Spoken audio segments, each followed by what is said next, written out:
당신 지금 저한테 관심 있으세요? 이 질문을 직접 물어볼 수 있다면 얼마나 좋을까요? 하지만 현실에서는 쉽지 않죠. 특히 우리 나이에는 더욱 조심스러워요. 괜히 오해받을까봐 혼자만 설레는 건 아닐까 걱정되고요. 요즘 누군가 유독 나에게 잘해준다면 그 사람의 진심이 궁금해지는 건 당연해요.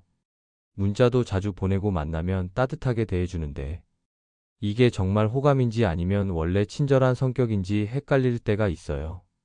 직접 물어보자니 부담스럽고 혼자 끙끙 앓자니 답답하죠.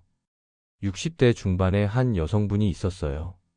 남편과 사별한 지 3년째였고 자녀들은 모두 결혼해서 독립했죠. 어느 날 등산 모임에서 만난 남성분이 자꾸 신경을 써주는 거예요. 등산 중에 물도 챙겨주고 하산 후엔 함께 식사하자고 하고요. 처음엔 그냥 친절한 사람이려니 했는데 시간이 지날수록 궁금해졌어요. 이분이 나한테 정말 마음이 있는 걸까? 아니면 모두에게 다 이러는 걸까? 그런데 직접 물어볼 용기는 나지 않았어요. 괜히 착각한 거면 민망하잖아요. 이런 상황에서 필요한 게 있어요. 말로 직접 묻지 않고도 상대방의 진심을 확인할 수 있는 방법이요. 오늘 알려드릴 내용은 바로 그거예요. 상대가 나를 좋아하는지 몰래 확인하는 5가지 심리 기술입니다. 이건 단순한 연애 기술이 아니에요. 상대방의 무의식적인 행동과 반응을 통해 진심을 읽어내는 관찰의 기술이죠. 특히 우리 나이에는 젊은 사람들처럼 직진할 수도 없고 시행착오를 겪기도 부담스러워요. 그래서 더 조심스럽게 하지만 확실하게 확인할 수 있는 방법이 필요해요. 이 방법들은 상대방도 모르게 자연스럽게 테스트할 수 있어요. 억지스럽거나 계산적으로 보이지 않으면서도 그 사람의 감정을 파악할 수 있죠. 그리고 이 중에 하나라도 해당된다면 그 사람은 이미 당신에게 마음이 움직이고 있다는 뜻이에요. 지금부터 하나씩 자세히 알려드릴게요. 혹시 지금 마음속에 그 사람이 떠오르나요? 그렇다면 더 집중해서 들어보세요. 첫 번째 방법은 가벼운 신체 접촉에 대한 반응을 보는 거예요. 사람의 몸은 마음보다 훨씬 더 정직하거든요. 입으로는 아무렇지 않은 척해도 몸은 절대 거짓말을 못해요. 불편한 사람이 가까이 오면 본능적으로 몸이 긴장하고 거리를 두려고 해요. 반대로 좋아하는 사람의 접촉은 자연스럽게 받아들이게 되죠. 예를 들어 이런 상황이에요. 함께 걷다가 횡단보도 앞에 섰어요. 신호가 바뀌면서 조심하세요 하며 자연스럽게 상대방의 팔을 살짝 잡아봐요. 그때 상대가 어떻게 반응하는지를 보는 거예요. 만약 깜짝 놀라면서 팔을 확 빼거나 어색하게 웃으며 몸을 돌린다면 아직은 조심해야 해요. 그 사람은 당신의 접촉이 아직 불편한 거예요. 마음의 문이 완전히 열리지 않은 상태죠. 반대로 그 터치를 자연스럽게 받아들이고 어머, 감사해요 하면서 편안하게 말을 이어간다면 그건 좋은 신호예요. 당신이 가까이 와도 괜찮다는 뜻이거든요. 더 좋은 반응은 오히려 그쪽에서 조금 더 가까이 붙어서 걷거나 팔을 그대로 두는 거예요. 그건 이미 마음이 열려 있다는 증거예요. 또 다른 상황도 있어요. 식당에서 함께 밥을 먹는데 상대방 얼굴에 밥풀이 묻었어요. 어머, 여기 묻었어요 하면서 휴지로 살짝 닦아주는 거예요. 그때 상대가 움찔하면서 아, 제가 할게요 하고 얼굴을 돌린다면 아직 경계심이 있는 거예요. 하지만 어머, 고마워요 하면서 가만히 있거나 오히려 얼굴을 더 가까이 내민다면 당신을 받아들이고 있다는 뜻이에요. 중요한 건 억지로 스킨십을 시도하는 게 아니라 자연스러운 상황에서 조심스럽게 해보는 거예요. 계산적으로 보이면 오히려 역효과가 나거든요. 그리고 한 번만 보고 판단하지 마세요. 같은 상황을 며칠 간격으로 2~3번 만들어 보는 거예요. 매번 편안하게 받아들인다면 그건 확실한 신호예요. 두 번째 방법은 상대가 당신의 말을 얼마나 기억하는지 보는 거예요.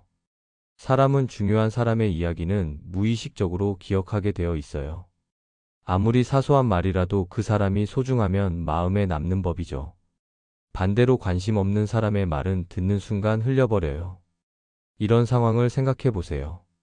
며칠 전에 당신이 요즘 무릎이 좀 안 좋아서 걱정이에요 라고 말했어요. 그냥 대화 중에 나온 이야기였죠. 그런데 일주일 후에 그 사람이 무릎은 좀 나아지셨어요? 지난번에 안 좋다고 하셨잖아요 라고 물어본다면 어떤가요? 그건 단순히 예의 바른 게 아니에요. 당신의 말을 진심으로 경청했고 마음에 담아뒀다는 증거예요. 또 이런 경우도 있어요. 다음 주에 손자 생일이라 선물 고르러 가야 해요 라고 말했어요. 그랬더니 며칠 후에 손자 생일 선물은 잘 준비하셨어요? 라고 먼저 물어봐요. 심지어 이런 거 어때요? 하면서 조언까지 해준다면 그 사람은 당신의 일상을 신경 쓰고 있는 거예요. 관심 없는 사람에게는 절대 이런 기억력이 나오지 않아요. 제가 봐온 경험으로는 진짜 마음이 있는 사람은 당신이 좋아하는 것, 싫어하는 것, 고민하는 것까지 세세하게 기억해요. 지난번에 그 드라마 재밌다고 하셨는데 아직 보고 계세요? 그분하고는 잘 해결되셨어요? 이런 식으로 당신이 흘린 말을 다시 꺼내요. 그건 그 사람이 혼자 있을 때도 당신을 생각했다는 뜻이에요. 여기까지 두 가지 방법을 알려드렸어요. 도움이 되고 계신가요? 그렇다면 구독과 좋아요 부탁드려요. 앞으로도 이런 실질적인 연애 조언을 계속 전해드릴게요. 세 번째 방법은 상대가 당신의 일정에 관심을 보이는지 확인하는 거예요. 좋아하는 사람의 스케줄은 자연스럽게 궁금해지거든요. 어디 가는지, 누구랑 만나는지, 언제 다시 볼 수 있는지 알고 싶어져요. 이건 계산이 아니라 본능이에요. 이런 상황이에요. 대화 중에 자연스럽게 이번 주말에 친구들이랑 여행 가기로 했어요 라고 말해보세요. 그때 상대의 반응을 보는 거예요. 만약 그러세요 하고 끝난다면 아직 감정이 깊지 않을 수 있어요. 하지만 어디 가세요?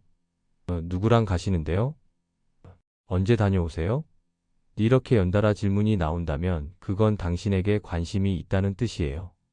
더 확실한 신호는 이거예요. 다녀오시면 연락 주세요. 조심해서 다녀오세요. 사진 찍으면 보여주세요. 이런 말이 나온다면 그 사람은 당신의 일상에 자신을 끼워 넣고 싶어 하는 거예요. 당신이 없는 시간에도 당신을 생각하고 있다는 증거죠. 또 이런 경우도 있어요.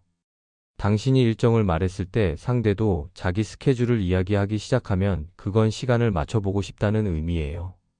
저도 토요일 오후에 약속이 끝나는데 혹시 끝나시면 차라도 한잔 하실래요? 이런 제안이 나온다면 100% 호감이 있는 거예요. 관심 없는 사람과는 굳이 시간을 맞추려고 하지 않거든요.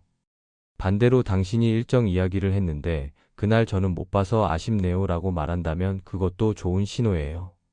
같이 있고 싶다는 감정을 간접적으로 표현한 거니까요. 이런 아쉬움의 표현은 진심에서 나오는 거예요.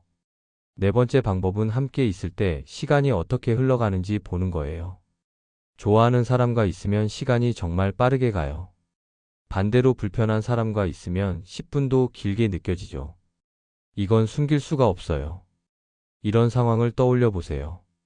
둘이서 커피 마시다가 문득 시계를 봤어요. 그런데 벌써 2시간이 지났더라고요. 그때 상대가 어머, 벌써 이렇게 됐어요? 시간 정말 빠르네요 라고 말한다면 그건 당신과 있는 시간이 즐거웠다는 뜻이에요. 시간 가는 줄 몰랐다는 건 그만큼 집중하고 있었다는 거거든요. 더욱 확실한 신호는 헤어질 시간이 됐는데도 자리를 쉽게 뜨지 못하는 모습이에요.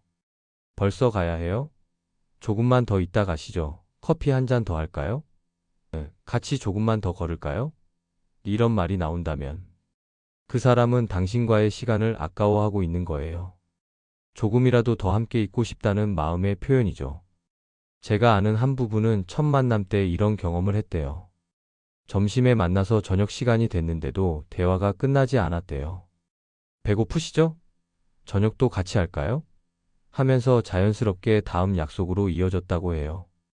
그렇게 하루 종일 함께 있었는데도 전혀 지루하지 않았다고 하더라고요. 지금은 결혼해서 행복하게 살고 계세요. 또 주목할 점은 헤어진 후의 행동이에요. 만남이 끝나고 집에 도착하자마자 잘 들어가셨어요? 오늘 정말 즐거웠어요. 이런 문자가 온다면 그 사람은 헤어지고 나서도 계속 당신을 생각하고 있던 거예요. 여운이 남아있다는 뜻이죠. 그리고 중요한 건 다음 약속을 자연스럽게 제안하는지 봐야 해요. 다음에 또 봬요가 아니라 다음 주 수요일은 어때요? 이번에 그 영화 같이 볼까요? 이렇게 구체적으로 다음 만남을 계획한다면 그건 당신을 계속 만나고 싶다는 확실한 의사 표현이에요. 반대로 그럼 다음에 연락할게요 하고 막연하게 끝난다면 아직 확신이 부족한 상태일 수 있어요. 하지만 실망할 필요는 없어요. 사람마다 감정 표현 속도가 다르니까요. 천천히 지켜보면서 다른 신호들도 함께 확인하면 돼요. 다섯 번째 마지막 방법은 당신이 연락을 잠깐 안 했을 때 상대의 반응을 보는 거예요. 사람의 진심은 있을 때보다 없을 때 더 크게 느껴지거든요. 늘 먼저 연락하던 당신이 하루 이틀 조용히 있으면 그 사람이 어떻게 반응하는지 보는 거예요. 만약 관심이 없다면 연락이 끊겨도 아무렇지 않아요. 하지만 마음이 있다면 달라요. 요즘 왜 조용하세요? 혹시 무슨 일 있으세요? 연락이 없어서 걱정했어요. 이런 문자가 하루 이틀 안에 온다면 그 사람은 당신의 부재를 느낀 거예요. 당신이 없으니까 허전했다는 뜻이죠. 중요한 건 너무 오래 연락을 끊으면 안 돼요. 하루에서 이틀 정도면 충분해요. 너무 길면 오히려 나한테 관심 없어진 건가? 하고 오해할 수 있거든요. 그리고 상대가 먼저 연락했을 때는 자연스럽게 요즘 좀 바빴어요 하면서 부드럽게 대응하면 돼요. 지금까지 5가지 방법을 모두 알려드렸어요. 가벼운 신체 접촉 반응, 기억력, 일정에 대한 관심, 시간 감각, 그리고 부재했을 때의 반응이요.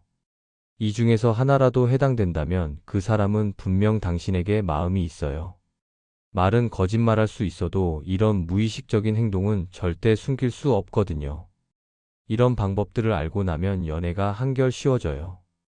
혼자서 끙끙 앓으며 궁금해하지 않아도 되고 상대의 진심을 자연스럽게 확인할 수 있으니까요. 그리고 무엇보다 중요한 건 우리 나이에도 새로운 인연을 만날 수 있다는 거예요. 나이가 들었다고 해서 사랑이 끝난 건 아니거든요. 오히려 더 성숙하고 진실한 관계를 맺을 수 있는 나이죠. 주변을 둘러보세요. 당신을 자꾸 챙기고 신경 써주는 사람이 있나요? 그렇다면 오늘 알려드린 방법들을 하나씩 적용해 보세요. 그 사람의 진심을 확인하고 용기를 내보는 거예요. 인생의 후반부에 만나는 사랑은 또 다른 아름다움이 있어요.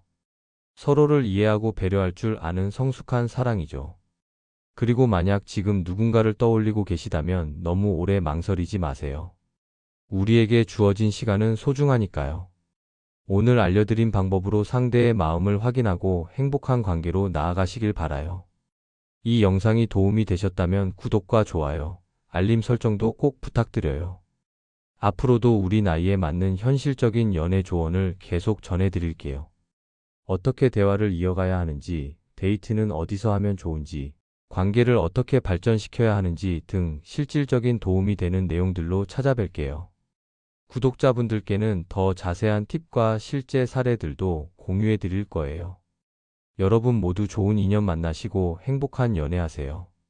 사랑은 나이를 가리지 않아요.